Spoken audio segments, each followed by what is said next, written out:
Right. This is Elina Immonen, who's been a member for several years now. She's had her own exhibitions at Uppsala Photo Festival twice. Twice. And you've had other exhibitions at Genom. Yep. Together with Johanna. Yeah. Very accomplished photographer. Very good dancer as well. Apparently, I haven't seen you dance, but you've got a strong interest in dancing. And it was Johanna and Melina's idea to try and get the members to talk about their own photography, and try and inspire our other members. So it's nice that there's quite a few people here as well. So, over to you, Elina. Thanks very much. Thanks a lot for coming. It's really nice to see many of you here. This is my first time I get to talk about my photos in a slightly more formal setting. Hey. So this is quite exciting. And when I was preparing, I was thinking a lot about what sort of creativity means, because that's kind of at the, let me see, how do we go forward here? That's kind of the heart of why am I taking photos. It's a creative outlet for me, as it is, I know, for many of you, if not everyone, really. Creativity is something that we actually do in many ways in our everyday lives. We tend to think about creativity in terms of arts, but really we need creativity for everything we do. It's problem solving, and it is hard to be unique in our creative activities. And when I was thinking about this, I wanted to see a little bit what research is telling us about creativity. There's a lot of psychological research that has gone into trying to understand this, because this is such a sort of innate thing that we humans do. And creativity is really sort of formulated as an activities that put together things in a sort of unique way, but the starting point is not unique, and it's our unique way how we sort of make connections, how we draw connections that makes something unique and creative. But really, nothing is really unique, because we draw influences from everywhere, from things that we learn, conversations that we have, from our backgrounds, all the memories, everything we hear, music that we listen.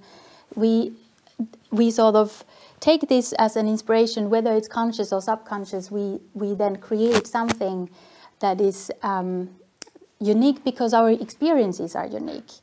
But so creativity is really something that we shouldn't even think about it as something that we aim to do as a in terms of creating something unique, but wrong direction, sorry. But really as a tool of self-expression, and that's why I'm interested in photography. It replaced dancing for me, because I had this void that I wanted to do something that is really active effort of aiming for self-expression. But I was really comforted by this idea that we should let go of this even aiming for something that would stand out as unique, because really is something that what we should focus on is that it's something that comes from the self. It's a reflection, how you connect with your environment, whether it's people or animals, or whether it's the landscape or your inner thoughts or your memories and so forth. And so it was kind of fun to go to the sort of psychology of creativity and self-expression, because it kind of really resonated with how I had been thinking about why am I doing this whole thing. So this is kind of to give you a little bit of background of what kind of photos I take and why I take them this way. And another thing that I learned from this sort of background reading was this sort of separation of trying to have a voice through photography versus a style. Style is something that is sort of aesthetic, that unifies the look of the photos, and that can be something that you want to aim for as well. But the voice is something that, regardless of how you end up taking your photos and how they end up looking, that sort of whether it has your voice in them or not. That's kind of also what you will see in my photos, that how I've sort of struggled in the beginning, that can I take this or that type of photos, and how can I create a style, because I'm actually interested in taking photos in very many different ways. But then letting go of that idea of that there should be a unique style, and instead thinking about, is my voice somehow there? Do I see my voice? I don't know if others see it, but it's something that in terms of self-expression, it's important that am I expressing really what I want to say? Do I see it there? And it's kind of secondary whether others see it or not. Again, wrong direction, sorry. So, and so the really like my process of learning about photography and as a tool of self-expression, it's sort of this journey from looking to seeing and reacting to things to feeling. How am I experiencing the things, and from feeling to reflecting, and this seeing and feeling is something that I'm consciously aware of, that how they feed back to each other, that because for me it's important to try to translate what I feel about the landscape, for example, and how do I get that across into the photos, and this sort of self-expression comes through this sort of connection between the feeling and reflecting and getting that across. But really, that my sort of journey, and as for all, sort of at the core of observation, at the core of photography is really the observation, which is how do we sort of carefully watch, observe, listen, react, also reflect, and like Elliot Porter has said, photography is an art of observation. It has little to do with the things you see and everything to do with the way you see them. So for me, it's been really like, how do I become more observant? And it's sort of getting to this sort of tuning into what is it that is interesting to me in an environment. And it can be something as little as how the light is reflecting from the water, or how I might sort of trace a path of the leaf. Or trying to isolate a dead plant, for example, and how do I portray how that might to me look beautiful, and try to get that across. And of course, I'm really into bird photography, and their observation is at the heart of how do I isolate the bird in a way that reflects something important to me, and they get the right moment. Like in this case, this is from Gjelstavik, and it's Sevsparv, I think, reed bunting singing early in the morning. Cranes from Hornborgasjön, and trying to sort of find something. Here is this crane in the middle that caught my eye, breaking the pattern because it's out of sync. They often fly in sync, and then this one was out of sync, and that was what attracted to me. Here, many of us are interested in taking flower photos. The flowers are beautiful. Of course, they resonate with us.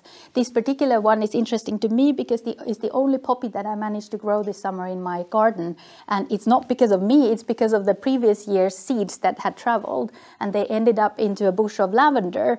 And that's why we get this background here. It's a double exposure in the camera where I took the lavenders in because it reminded me of these lucky incidents, and it was great to follow this little poppy for a few days until it decayed.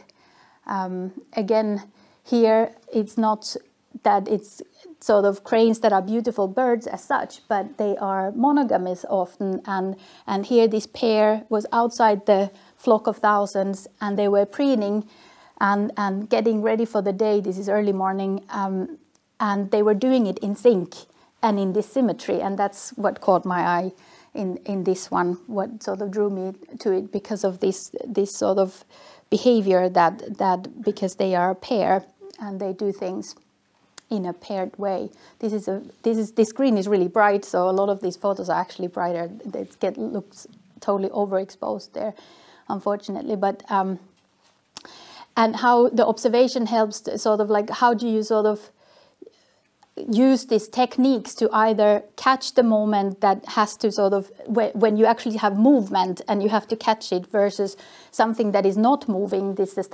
static rocks on the ocean there, but you create movement because it moves you, and sort of like For me, it's a lot of fun. This sort of how do I use the camera in different ways to either freeze or create movement with the playing with the exposure.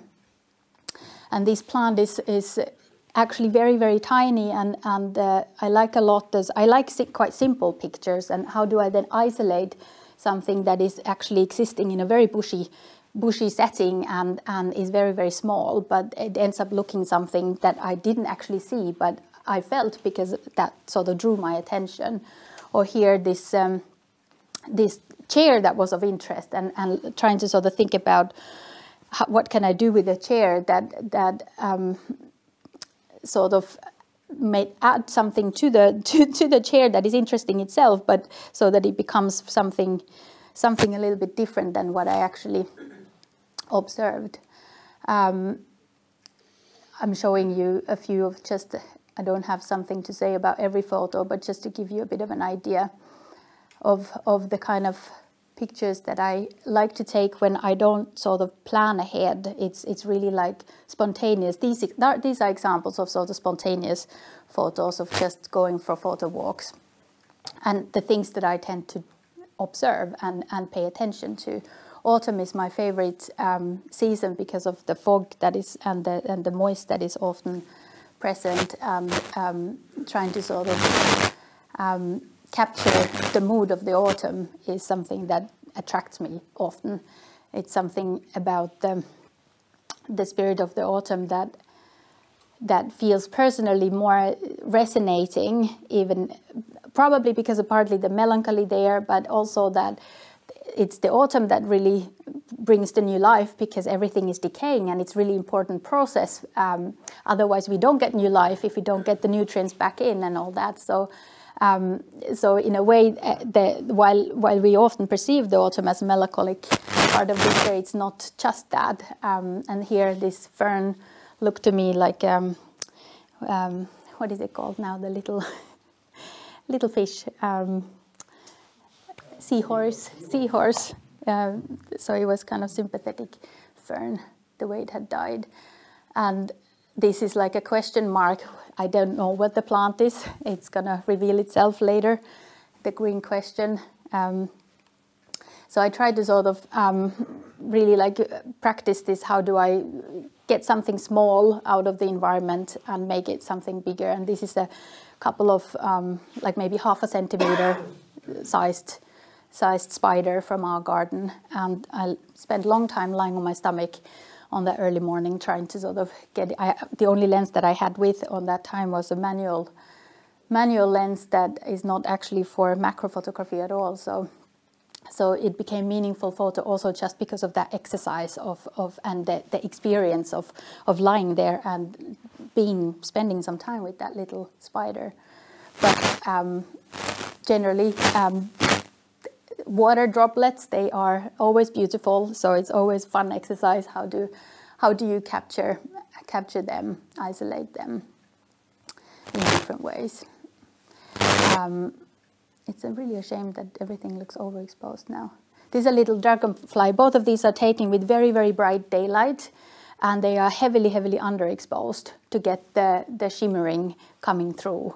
And it was kind of a trial and error because, or actually, I discovered that the fun of it just because of an accident, because I had wrong settings, and this was the first frame that I took of this dragonfly, and then afterwards I discovered that this was actually the best way to capture it, because it really got that. So I hadn't used that way of photographing before, so it was a fun thing to discover.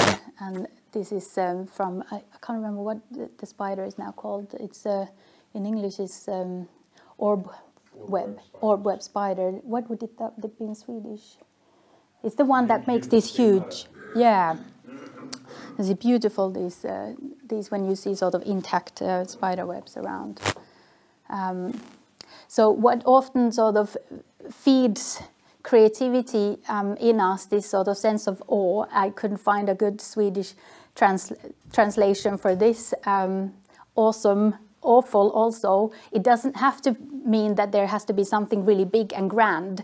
We can feel this awe because of very small things also, but there's some kind of sense of discovery that moves you. And it can be sort of in the aesthetic context or some other context within photography, but any discovery really goes. And for example, in science, this sort of awe is present all the time, and it really feeds to our curiosity, makes us wonder, and that's something that we can actively sort of then use as a way of looking for ways how we can photograph, because it's basically when you feel that, you have to start to ask yourself, what is it that makes me feel this way? And that's what makes you sort of think about, is it the light or the color or the texture or anything?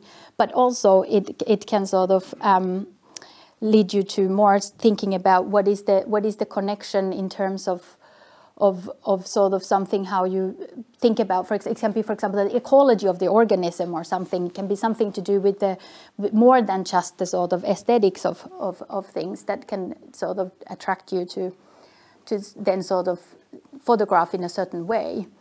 But this is an example of my sort of experience of awe when I got lost in a fog a few years back in a lake outside our summer place. I went before the sunrise out with a boat, and then the fog got thicker when I was in the middle of it, and I couldn't see the land. But I had been there many times enough, so I could sort of try to sort of orient and stay on course. But what happened is that I did drift quite a lot, and I was very close not actually starting to go in circles, and then I would have been there for many hours. But it was really sort of exciting at the same time as an experience, because all you see is just white and you're alone there, and you are interested in taking photos, but there's hardly anything to photograph, right? So it's also a challenge then, what is it that you can photograph, and what can you find in that sort of vast nothing? And this is part of an island that I was actually going to photograph, so I was close to that, and there's a little crow flying. They roost in that island, crows and jackdaws. It's a fun island, but all can be obviously like these bigger experiences, and which are also obviously then challenging to catch, because the experience is so sort of almost overwhelming, because you're seeing something that you've never seen before, like these cranes in the Hornborgasjö, and then it's this challenge: how can I capture this so that it does justice to what you see? And it was really challenging in this place, because if you've been there, you know that there are up to 20,000 cranes at the same time. So it's just a sea of cranes, and it's hard to sort of isolate anything that would sort of start to stand out. And for this photo, I went there really early in the morning, so it was all gray, and I waited, and light just wouldn't come. I couldn't even see the cranes, and there was maybe 3-4 minutes of light, and that's when they managed to catch them in some light. I was very happy because of, again, the effort that went into that sort of made it for me. And next photos I will show now from Iceland. We went to Iceland this summer, and that's certainly a place for awe. And it's again one of these places where it's almost overwhelming what you experience there, and then you feel like you have these 10 days, and there's so much that you could photograph. You've seen amazing photos from Iceland, and it's super hard to then sort of live up to your own expectations. And I found it very difficult, actually, for many ways to sort of deliver to my own expectations. So I don't know if I managed or not, but I'll now show what I did get from there. The landscape is like in many ways from like Moon. This is not part of that part of the landscape, but the lava is everywhere and trees are nowhere, and it's so sort of different from what I'm used to. This is a tern flying there. They are one of the most common birds. This is what do you call it in English? Where you get the gases from the This is not the geyser. This is not where it shoots it up, but this is it's these toxic gases that are coming from underground. Sulfur. Yeah, sulfur. Yeah. Does it have a name? Maybe it doesn't even have, like, it must in Icelandic, but yeah. Anyways, this is one of those. And it was kind of funny that there was this bridge exactly where those gases are coming out. I have no idea why or who would have ever used it, or has it shifted? Maybe it's shifted where it's coming out. That's possible. This is by what's called black sand. It's a beach that is famous for the waves that come and they can sweep. And just the day before we went there, an elderly couple got swept into the sea, and the man died, actually. And there were lots of tourists that were coming and go. There were signs everywhere: you shouldn't approach the water, you shouldn't be too close. And yet people went there, and they got soaked to their legs, and they wouldn't care. And so there was this sort of sense of how the nature in Iceland, it's actually very unpredictable, and we're not really exposed to that here. We are kind of cushioned from the nature, we are kind of isolating ourselves from it, but there it's very different. You actually have to take it seriously in a way. This is by one of the biggest waterfalls in Iceland, and I think he did what everybody were thinking about. How would it feel to go and take a shower? And he did that, and so he's really like expressing my reflections in that. This is also from the same beach. And here is not curlew, but wimperl, but I don't know what is it in Swedish. It's a smaller one than curlew.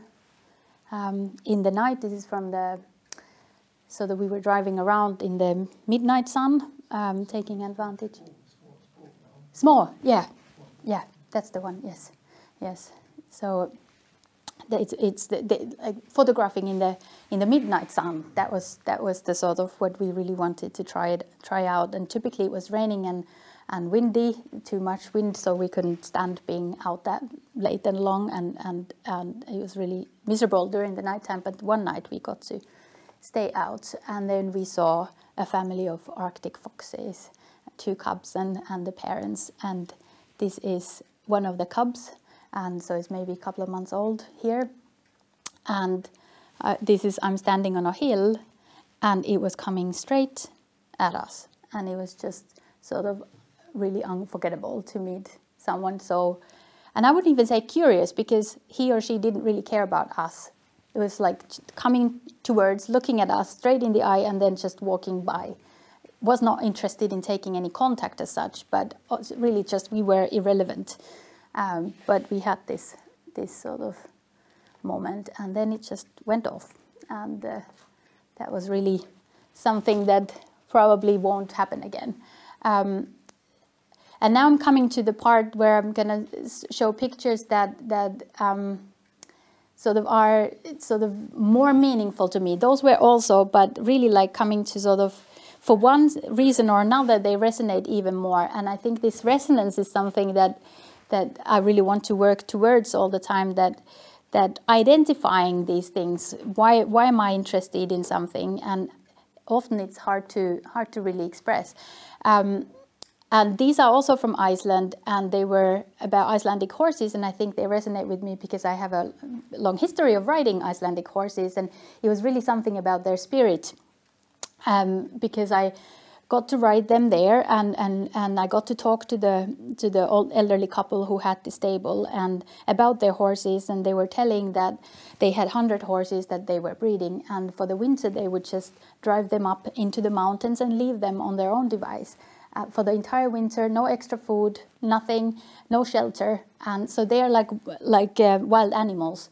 But at the same time, they were the kindest and easiest to ride, and really sort of charming. And it's sort of mind-boggling. How can you be such a wild creature, and at the same time such a good companion to humans, because they've been used and they've been really like the main means of transportation for so long, and still are. If you are in the more mountainous regions, you can't actually drive there with a car, so horses are still used in this way. So I wanted to capture something about their spirit, and these are triple exposures with the land, details of the land, and then the horses. And these two are actually, the previous one and these are actually done with the pictures that I've taken from encaustic ones, and I'm coming to that at the end. This is a long exposure of one of the groups of horses that I got to meet. And these two, they were competing who would get to be petted. So I was standing there on the other side of the fence, and they were like all the time like, who gets to be the one that is closest to me? And they were like, at times they got really sort of annoyed with each other, but it was for a good cause. And birds, I mean, migratory birds, I keep coming back to this theme all the time, so it has something that really resonates with me, and I don't know what it is, but I've been thinking that because I've lived in many countries so far, in 4 countries, and what did I count at some point, 10 cities or something like that, and so I'm almost a bit of an outsider everywhere, even in Finland these days, where I'm from. So I'm thinking that maybe it's that migratory birds are homeless. I don't know, are they home here where they breed, or are they home there where they spend their winter? I don't know, but there's something that sort of works for me with the migratory birds. So these are cranes, long exposures. They were coming from the water to the land to feed, to have their breakfast, and they were like shooting in the air. So I was attracted to that. And this is from Fibu urskog, which is now dying because of the bark beetle. And this is a rock, multiple exposure of a rock, but it became like a spirit of that dying ancient forest. It's quite a spooky place now, Fibu, and this is another crane heading to somewhere south. Again, coming back to the autumn melancholy. This dust road, you don't see any more wet dust road so often, but it's from my childhood area and became meaningful because I was on a trip with my father when I took that. And there's something about the blue hour. There's a lot of blue in many of my photos, and it's something about sort of, whereas I don't tend to take pink photos or sunsets. It's always the moment after that is sort of something that is more sort of maybe evokes imagination differently. And then, because my way of photographing, I think that this is exactly like how Johanna also takes photos, is that you take them first and you think afterwards. It's like a gut reaction, and then when you have to afterwards sort of formulate to someone or to yourself, why was it that I took these pictures? Why did I take them this way? And it's often really hard because it sort of, the action precedes the words. So taking sort of really conceptual photography in a way that many do, that you have first a concept and then you go and photograph it, is really hard, because it's hard to feel it in this way, because it's like you tell yourself that you should feel this way. Whereas for me, it's more a reaction. And then it was really fun to find that a lot of writers say that their starting point is this space where you can't really verbalize yet anything. And here's a sort of a poet, Gary Snyder, who is really sort of interested in ecology and environmental issues. He said that poems for me always begin with images and rhythms, shapes, feelings, forms, and dances in the back of my mind. My imagination is pre-linguistic, pre-verbal. And this resonates with me because I think this is the starting point. And if words come afterwards, they come, but it's this sort of space here that often kind of feeds my interest in even taking photos. And similarly, authors, this is just sort of repeating the same thing, but a poem for Robert Frost begins as a lump in the throat, a sense of wrong, a homesickness, a lovesickness. It's never a thought to begin with, and so that's the kind of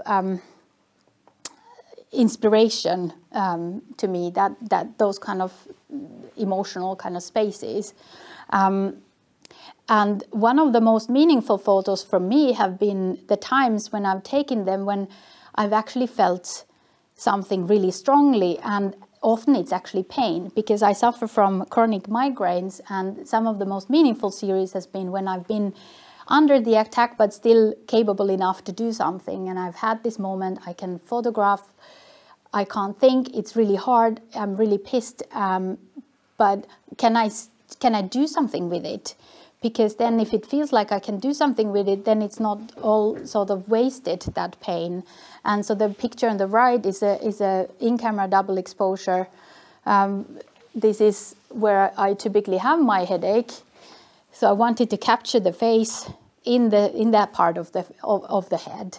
And so it was actually really satisfying that I captured my migraine in this kind of way, and it's sort of way of controlling it, I guess, at the same time.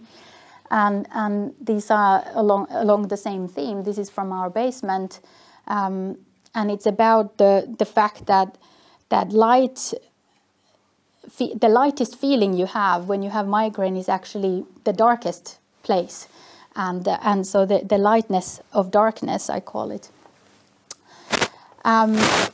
Steve mentioned my dance background. I did a choreography with a dance group when I lived in Scotland, in an old ruined castle or manor house of some sort, and we did a video of that with a film student, and that was a really sort of game changer for me, because I had never danced somewhere outside, but somehow that feeling that you sort of have this sort of physical connection with things outside, like you touch the rocks, you use them at the walls, anything, vegetation, that resonated, because it was so out of the usual.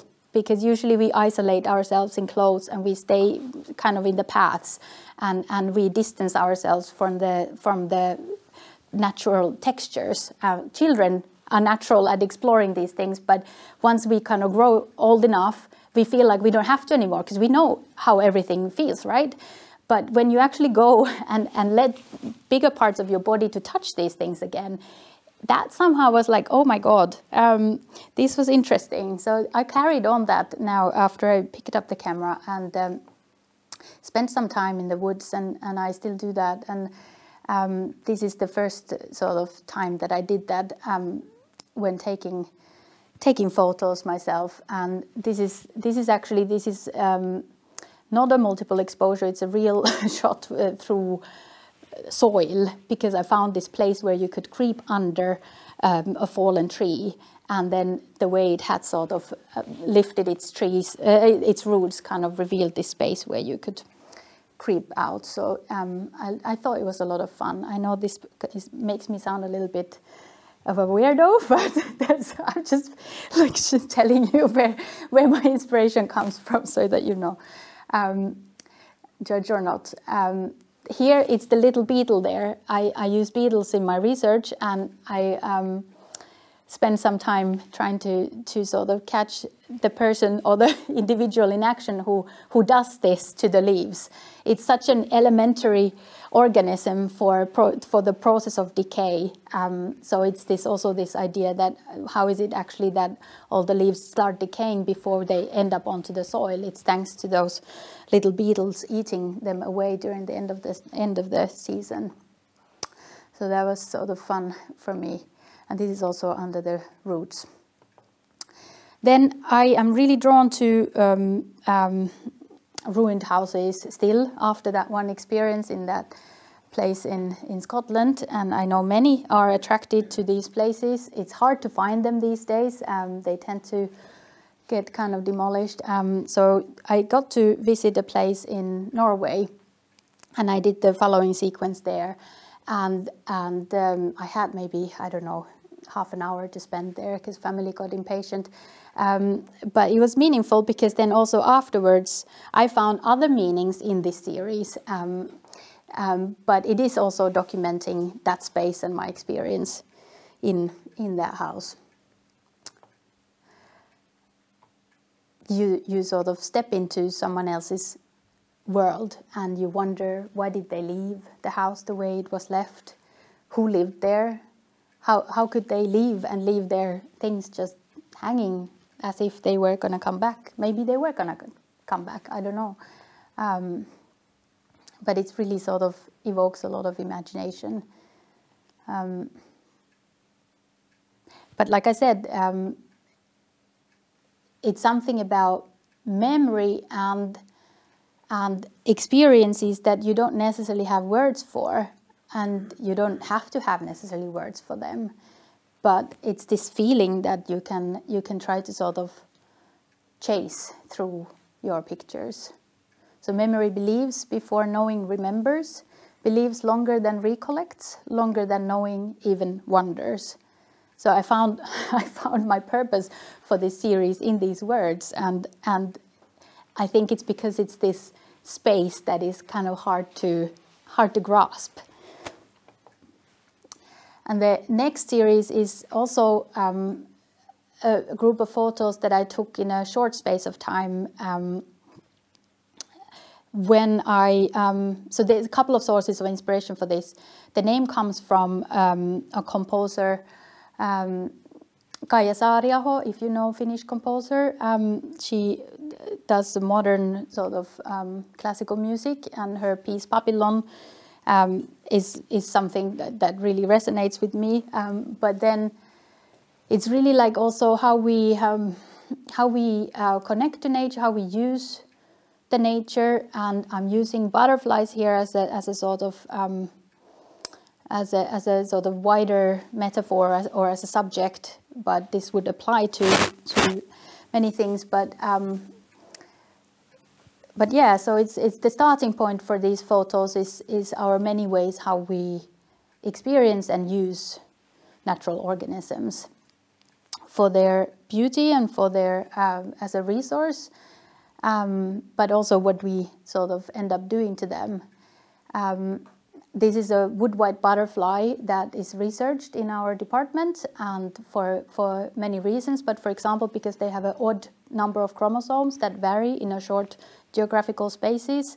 I use insects as an object in our research to understand evolutionary processes.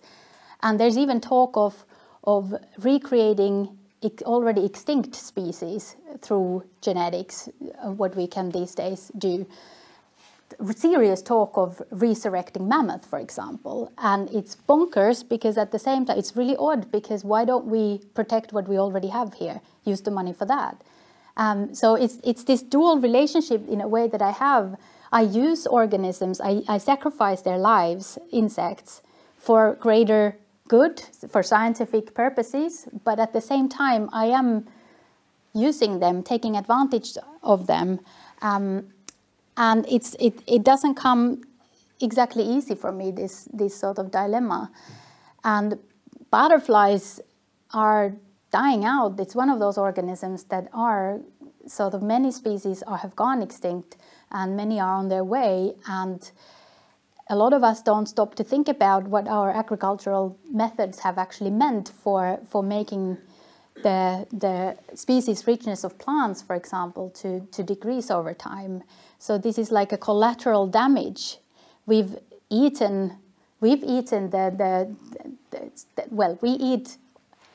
plants that are cultivated in a monocultures and we use pesticides to kill anything else that the butterflies would use. And so this is to kind of sort of try to sort of capture that sort of agony of how we all are collectively guilty for this, even without intending to do so. It's hard. And this series is also starting point is when I these days, as a biologist who's been thinking about sort of conservation issues for a long time, even if I don't work with those, how I feel about when I look around anything in the nature, it's like there's always these dual feelings that I have. Even things that are beautiful, at the same time I think about, well, this might not be there next year, or if I'm in a beautiful forest, I don't know if it's going to stand next year anymore. All of these things. If I'm by the sea, I'm thinking, how often is the sea level going to rise so that I can't stand anymore in this spot where I'm today? So that sort of experience by the sea was the sort of starting point for this series. And I don't know, it's this. So when I mentioned that sort of using the resonance and things that resonate with you as a source for making creative photos, then like to me the most meaningful things are when I start to really like dig into the sort of things that are bothering me and using the photography as a way of making some sense and processing these things. The same interpretation the viewers don't have to have the same interpretation. The viewers can have their own stories, and it's been interesting also to hear how others don't necessarily see the same things that were my meaning, and that's perfectly good, and it's a lot of fun also that others can see different things than what I really intended to, because I don't use the photography in that way, but at the same time, of course, the original intentions, if I can sort of get that across, especially if it's anything to do with conservation, then that's a good thing. And when I think about the changes in the nature, I mean, changes are natural, that happens, it has to happen, but this sort of human induced changes really sort of give me this sort of sense of hopelessness. But I've sort of come to think about moon as sort of one thing that is comforting, because that's going to be there no matter what. And it was funny because then I was reading at some point climate change related poetry, and I found this poet Dorian Law, who is a US based poet, and she had written a poem that really sort of captured a lot of the things that I had in this series that are to do with she's using the water level rise also as a way of depicting the changes that we see. Of course, that's just one of the things that are happening, but also that there's some kind of permanency in the light, and there's hope in that, and we should always have hope. So I thought that was sort of comforting. So these are just some thoughts. Maybe it's of use for you, but it's something that I made like also as a list for myself. That is a bit like a list of tools. That what I try to do is that I try to sort of get an idea or something is inspiring. I have a notebook. I collect ideas there, and then it's this idea of trying to sort of mute that sound of potential rejection from your head. And push for photographing or creating things that are meaningful to you, and you can. And I try to think about that. What would I photograph? And I'm really in this process. I'm not daring yet to really necessarily push things very far. But like, what would I photograph if nobody saw my pictures? If the intention is not to show pictures to anyone, what would I photograph them then? And sort of. Try to then sort of be sort of open to new ideas without necessarily thinking beforehand, how is this going to look to others? Is there going to be any point in this? And am I going to just make a fool out of myself if I take these kind of photos and so forth? Spending time in solitude, for me at least, is very important, because that's really helpful for getting ideas. So now I'm going to show you a few photos that are my most recent sort of source of inspiration and an outlet. It's called encaustic photography. It's technique, basically, what you can do with photos once you've taken them. It's a method where you combine beeswax and resin from trees and brush these over pictures. And the kind of studio setting or a kitchen table setting looks like something like this. These are not my own ones, but gives you an idea. You melt beeswax. You can use colored beeswaxes, and then you heat it so that it melts, and then you brush it over pictures, and you use a heat gun to sort of fuse it to the layers, and you do multiple layers of this. And for me, I'll have a few examples here. It's a way to sort of continue in a way the process with photos, that once you've taken them, I've been thinking that it's something that is attractive to me, that it becomes like a tactile object, because I think that, like you saw from these outdoor dancey, the kind of inspired things, that tactile, like this sort of physical touch to things seems to be important, I figured, because I got so into this. And it's a bit like editing photos afterwards with beeswax, because you can create texture.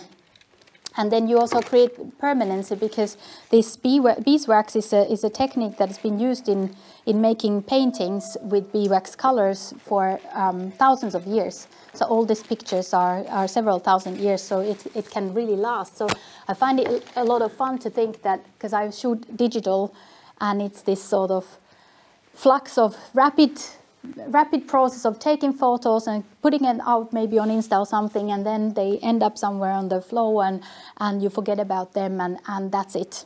And so I was sort of longing for something that is a bit more crafty and a little bit more slowing down the process. So I have here a few examples, and I can pass them around also. I'll show them first like this. So this one is a photo that I took in our basement. I had one light source from a small window, and it created shadows. And at the time I didn't think about it much, but I was just thinking that I am going to use this space somehow, because that's all I had, and I had the creative itch. So then I just went and sort of moved by the shadow. And then afterwards I saw that it became a bit of an interplay with the shadow and the figure there, because it's as if the shadow is doing slightly different things than the person. So it became like an interaction that was then attractive to me. But then the encaustics is then this, that I basically, the process is such that I print the photo on a hemp paper, and then glue it onto this wooden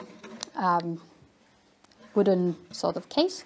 And then apply this hot wax in layers, and then here in the middle I've peeled the wax off, and I left sort of an added texture here in the surroundings, and you do it with a colder brush, and you can sort of create all kinds of textures, and then you can add colors, and then create something that sort of becomes then a bit thing of its own. So it can enhance the picture, it can make it different.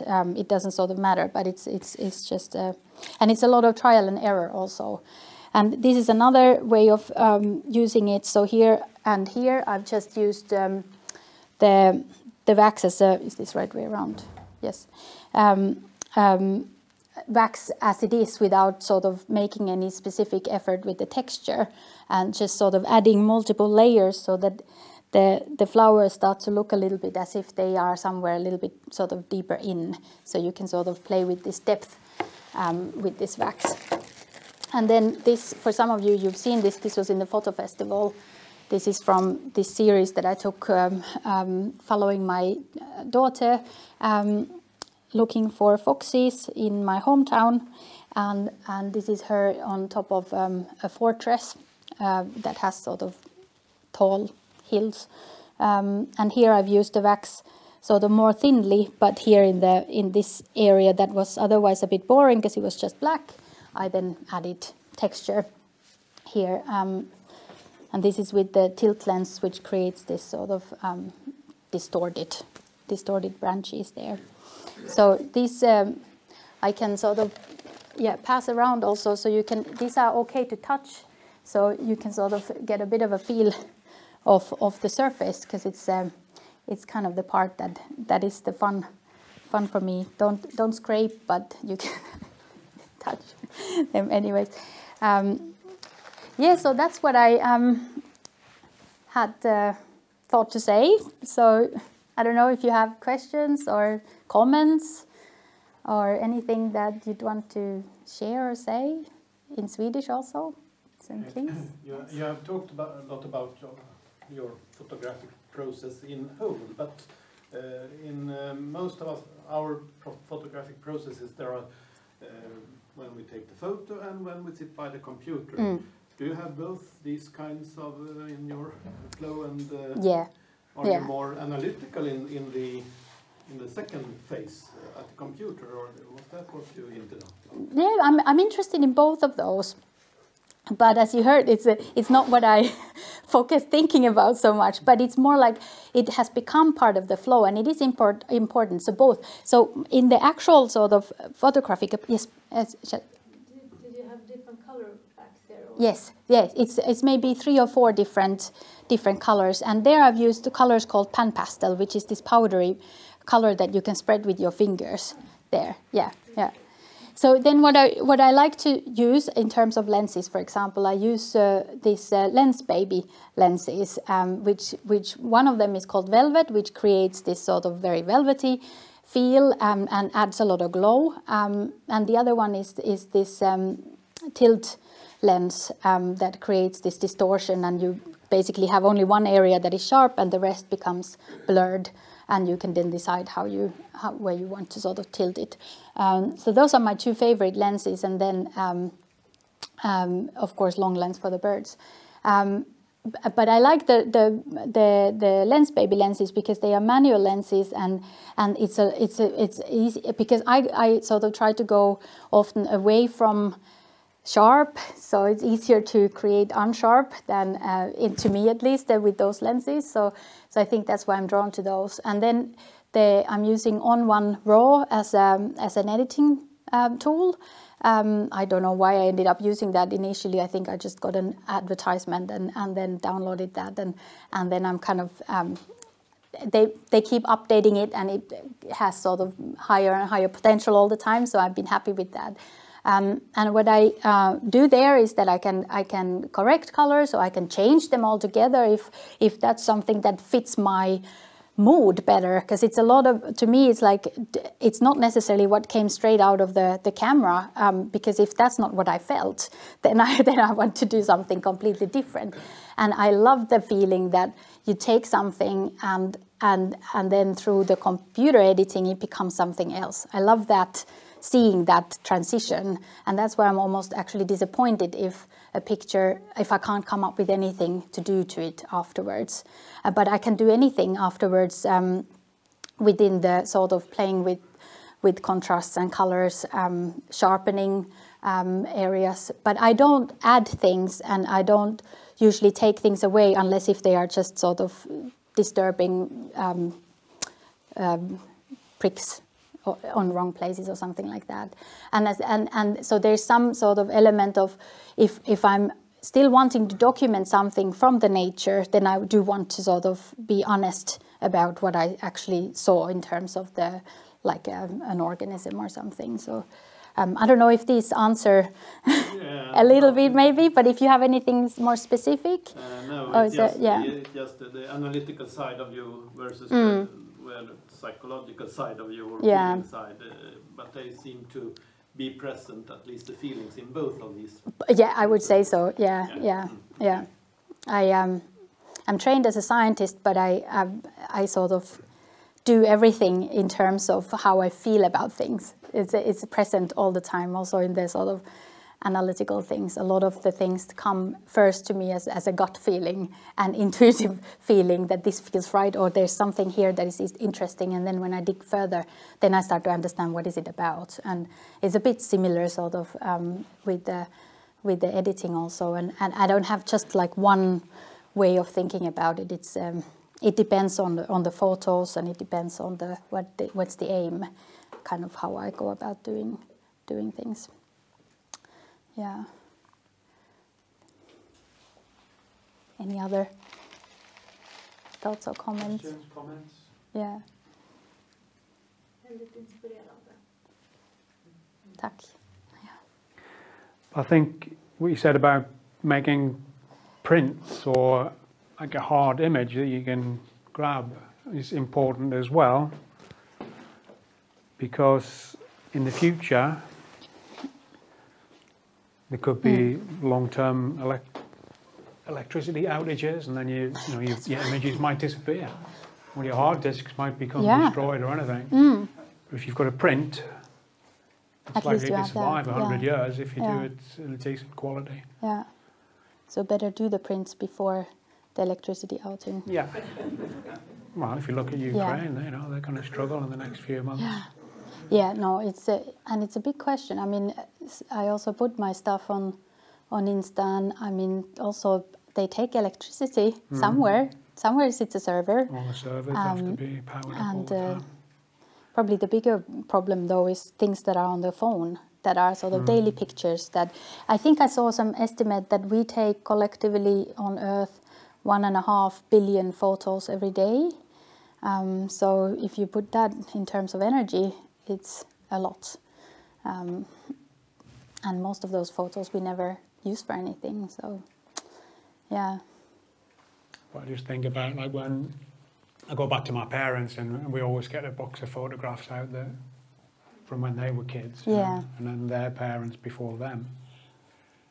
How are we going to do that for our kids in the future if we don't have the same technology? If the file format changes or something happens, there's a technological revolution, and I've still got stuff from when I was at university 20 odd years ago on these things called a zip drive. But the drive doesn't work anymore, but I've still got the discs, but I can't access the information. Yeah. And luckily there's nothing on there that's like really interesting. It was just boring coursework, but it's something that's there, and I know it's there, but I can't find it. But if it was on a piece of paper, then it's just going to survive. So take the time to print a few photographs out every now and again. Yeah. But many of you guys do analog, so you have prints. You make them as all part negatives. of the process. Negatives. Don't often get the time to do if you don't do prints, that, I see you use black and white a lot. Any particular reason? Yeah, I don't know. I've asked that myself, but I guess it's because often the color can be a distraction. It's a distraction from seeing shapes. It's distraction from seeing light.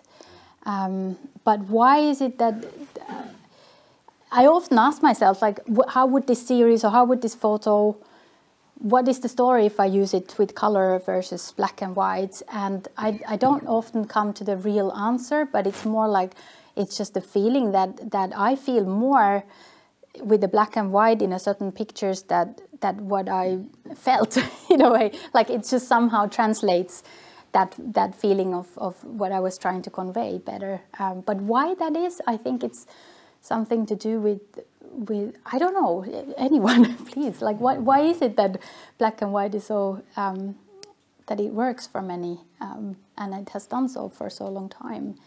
Why are we attracted to that? It's like you said, if you take away the distraction of the colour can be meaningful for certain photographs. A lot of street photography is based on the interaction of different colours and how they fit together. But I think in black and white, it's more of an emotional response. I can be overwhelmed by color photos. I'm introvert. I think that has something to do with it. I like black and white. Yeah, that's interesting. Yeah, I think so too. Yeah. But that would be interesting. Are the extroverts converting their pictures as often to black and white as our introverts? Some of them are using very bright clothes and so on. I know. Yeah, black. Yes. Yeah. Any more comments? Yeah. Connecting to that, it's like you showed everything, and that was all done on digital. Yeah. Have you ever considered, or your creative voice?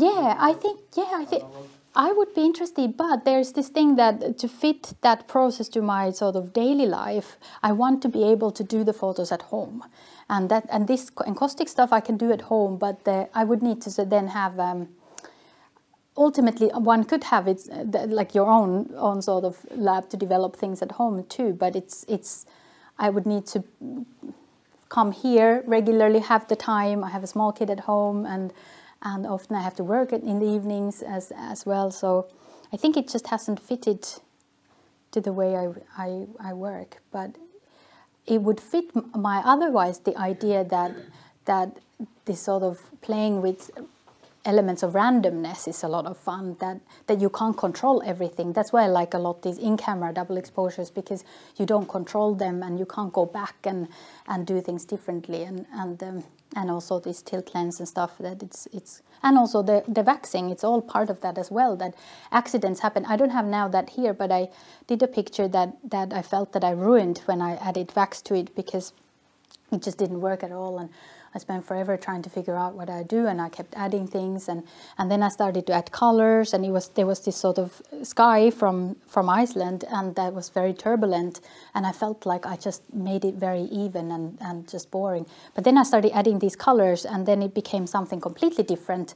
So just this sort of fun of detecting things that initially were just random or did not work, and so I think that anyone who does analog probably feels that way also, like in many ways, that there's this sort of sense of discovery through sort of happy accidents or things that you couldn't otherwise control completely. I have a friend who, when he gets lost in the car, he drives faster. Instead of slowing down. Yeah. Maybe a little bit more dangerous way of doing the same thing. Yeah. Yeah. Okay, shall we have a break then? Thank you very much, Elina. Thanks so much. Thank you.